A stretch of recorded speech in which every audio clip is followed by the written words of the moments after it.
आप सभी को जय मसीह की। इस वीडियो में बात करने वाले हैं 7 जनवरी से एक पास्टर की होती है जो कि आप जानते हैं छत्तीसगढ़ बस्तर में 7 जनवरी से जहां पर लाश आज तक पड़ी है, सुप्रीम कोर्ट के 2 बेंच ने आदेश दिया, उसमें भी मतभेद हो गया। जिस तरीके की रिपोर्ट अभी निकल के आ रही है, जिस तरीके में देखने को मिल रहा है, क्या भारत देश में इंसानियत खत्म हो गई?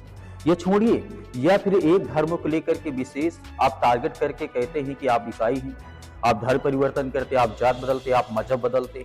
तो मैं एक सवाल पूछना चाहता हूँ, क्या द इंडियन कॉन्स्टिट्यूशन भारतीय संविधान के तहत किसी व्यक्ति का अधिकार नहीं है, आजादी नहीं है? सुप्रीम कोर्ट के जजमेंट के बाद भी उस लाश को दफनाने के लिए अभी टाइम नहीं दिया गया, उसको दफनाया जाए, उसमें भी मतभेद हो गया है।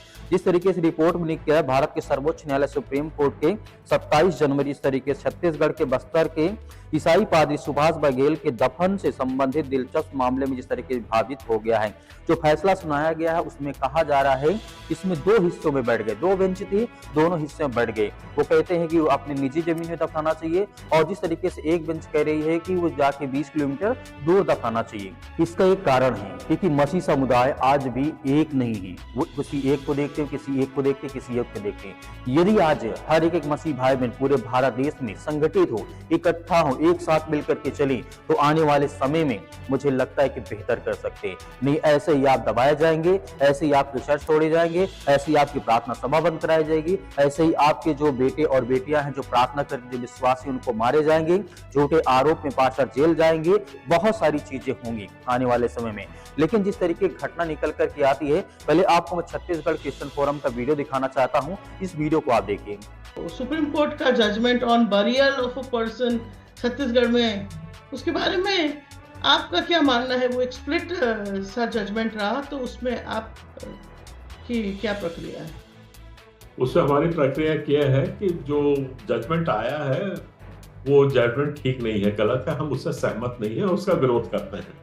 और उसमें सबसे बड़ी बात है कि वो स्प्लिट जजमेंट है, 2 जजों की बेंच ने उस जज को दिया था और बीवी रामरत्ना जी जो जस्टिस थे, शी इज अ लेडी, और उन्होंने जो जस्टिस दिया है उसमें साफ कटघरे में छत्तीसगढ़ की सरकार को रखा, साफ बोला है कि आपने अनुच्छेद 14 का, 15 का, 19 का उल्लंघन किया है और आपने हमारी आजादी को मुमिल किया है। बड़ा strict structure against Chhattisgarh government ने दिया है। और जो जस्टिस सतीश चंद्र मिश्रा जी हैं उनने तो ठीक है, he has passed an order, तो we are not satisfied with the order, क्योंकि इसमें जो अनसेटिस्फैक्शन ऐसा हवा में नहीं है और बहुत बड़े मुद्दे की बात है, that affects the whole country, the whole nation. और वो ये है कि एक ट्राइबल की जमीन अगर है, देखिए, tribal can be a Christian, tribal can be a Hindu, tribal can be a Sikh, tribal can be a Muslim, a tribal is religious free society है, ये बात बड़े अच्छे से समझते हैं, सुप्रीम कोर्ट ने उसको होल्ड किया है। अब रिलीजियस फ्री सोसाइटी में अगर कोई रिलीजन में चला जाता है, तो मतलब कोई धर्म अपना लेता है, तो उसका ट्राइबल का स्टेटस खत्म नहीं होता है। अब यहाँ पे ये हो रहा है कि अगर जो ट्राइबल क्रिश्चियन है वो अपनी ही जमीन पे अपने मुर्दे को जमा नहीं कर सकता, वेरएस जो दूसरा ट्राइबल है वो अपने जमीन पे अपने डेड बॉडी का अंतिम संस्कार कर सकता है। तो ये जो भेदभाव हो रहा है वो संविधान इसको अलाउ नहीं करता है। वैसे जो ये पर्टिकुलर इशू दफनाने का इतना बड़ा नहीं है, सबसे बड़ी बात है कि क्रिश्चियंस की जो लैंड राइट है, जो इस जमीन को मैंने खरीदा है, जिस पे मैं काबिज हूं, जिसका मैं उपयोग कर रहा हूं, उस जमीन का मेरा पूरा अधिकार है, उस पूरे अधिकार को हमसे छीन लिया गया है।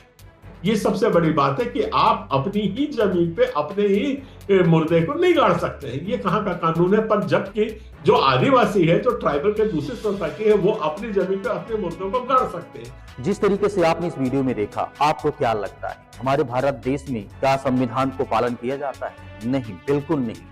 जिस तरीके से एक पक्ष सुप्रीम कोर्ट के 2 बेंच जो मिल करके फैसला सुनाते हैं, उसके बाद जो कि 7 जनवरी की लाश पड़ी है, मृतक व्यक्ति है, वो पास्टर है, उसे दफनाने के लिए आज वो कानूनी कार्रवाई लड़ रहे हैं, जो कि खुद अपनी जमीन वो नहीं दफना सकते हैं। तो इस तरीके की कंडीशन आज भारत देश में बन चुकी है। तो मेरे प्रिय भाई बहनों, जब तक हम लोग सभी लोग इकट्ठा नहीं होंगे, तब तक हमारे भारत देश में एकता मसीह में कभी नहीं आएगी और कभी भी हम न्याय के लिए नहीं लड़ सकेंगे, कभी भी हम एक दूसरे के साथ नहीं खड़े हो सकेंगे। एक दूसरे की टांग खींचना, एक दूसरे की बुराई करना, एक दूसरे से बातें करना, लेकिन हमें मिल करके मुकाबला करना होगा। जिस तरीके से आने वाले समय में मसीहत को जिस तरह के हद तक सताया गया है, उन्हें मारा गया, उन्हें पीटा गया है, इस पर आप क्या सोचते हैं? मैं ज्यादा कुछ नहीं बोलना चाहूंगा, होगा। इस पर आप क्या सोचते हैं हमें कमेंट बॉक्स में कमेंट करके जो बताइएगा। मिलते हैं नेक्स्ट वीडियो में।